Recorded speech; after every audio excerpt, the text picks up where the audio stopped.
সর্বশেষ 5টি ওয়ানডে ম্যাচে 2টি সেঞ্চুরি করেও দল থেকে বাদ পড়েন ইমরুল কায়েস।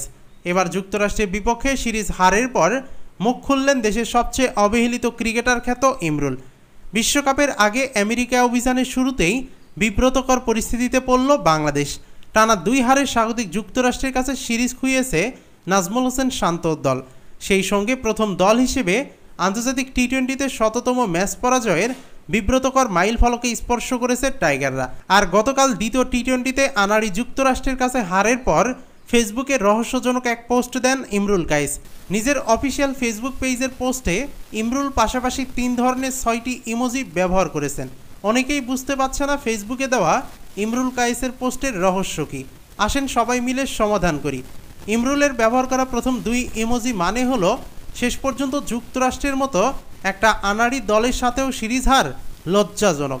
দ্বিতীয় 2 ইমোজি মানে হলো এখন ক্রিকেট বোর্ডের সবাই চুপচাপ থাকবে, কারণ তাদের হার্ডিটার ওপেনার দিয়ে কোনো কাজই হচ্ছে না।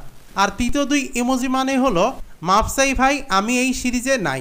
আজ এইখানে আমার মতো সিনিয়র প্লেয়ার থাকলে ক্রিকেট বোর্ড, সাংবাদিক সবাই খবর করে দিত। ভাগ্যিস আল্লাহ বাঁচাইছে।